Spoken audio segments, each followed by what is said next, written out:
देखते रहिए खुलासा टाइम्स न्यूज।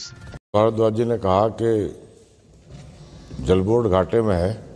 आज ही शायद अखबार में है 2400 करोड़ रुपए का घाटा अखबार ने लिखा है। दूसरे इन्होंने जो 2020 में चुनाव हुआ उसमें गारंटी कार्ड में यमुना को साफ करने का उन्होंने वादा किया। यमुना सफाई के लिए उन्होंने अभी तक कोई काम नहीं किया।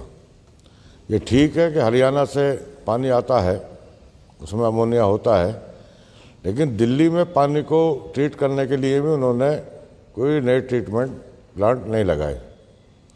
जो ड्रेन है, हमारे नजफगढ़ ड्रेन है, गोकुलपुर ड्रेन है, उनका इतना गंदा पानी आता है कि जिससे सारा सिस्टम फेल होता जा रहा है। यमुना जल में अमोनिया इतना अधिक कि जिस टेक्नोलॉजी को वाटर ट्रीटमेंट प्लांट में भविष्य में लगाए जाने की योजना है वो भी इसे ट्रीट नहीं कर सकते। जो कैपेसिटी है उसकी 4 या 5 तक जो अमोनिया होगा उसकी कैपेसिटी है, लेकिन यमुना में तो उसका स्तर 12 तक पहुंच गया। तो उस टेक्नोलॉजी को इन्हें बढ़ाना चाहिए, कम से कम 12-15 तक इनको ले जाना चाहिए, क्योंकि आगे भी अमोनिया कम होने की कोई संभावना नहीं है, बल्कि और बढ़ने की उम्मीद है। वजीराबाद ओखला के बीच यमुना 75% प्रदूषित होती है। ऑक्सीजन की कमी है, कोई मछली दिल्ली के एरिया में जिंदा नहीं रह पाती, और पानी में ऑक्सीजन अगर नहीं है तो उस पानी को अच्छा नहीं कहा जा सकता।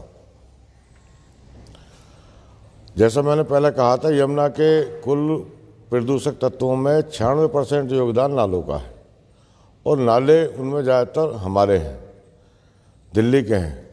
नवंबर 2020 में सीपीसीबी ने 22 ड्रेन का मॉनिटरिंग किया, जिसमें से 14 अनटेप्ड पाए गए। सब ड्रेन के 140 MGD जलमल अभी भी इंसेप्ट नहीं हो रहा। दिल्ली में 744 MGD सीवरेज उत्पन्न होता है, जबकि आज 500 MGD सीवरेज ट्रीट होते हैं, बाकी बिना ट्रीट के पानी यमुना में जाता है। 7 वर्षों के दौरान STP की क्षमता का बढ़ाने की दिशा में कोई काम दिल्ली सरकार ने नहीं किया। और जल जो है सबसे महत्वपूर्ण है हमारे जीवन के लिए, बिना जल के जीवन नहीं है। और अगर वाटर गंदा है, उसमें अमोनिया है या और गंदगी है, सीवरेज का पानी उसमें मिला है, तो वो बीमारियों को बढ़ावा देता है।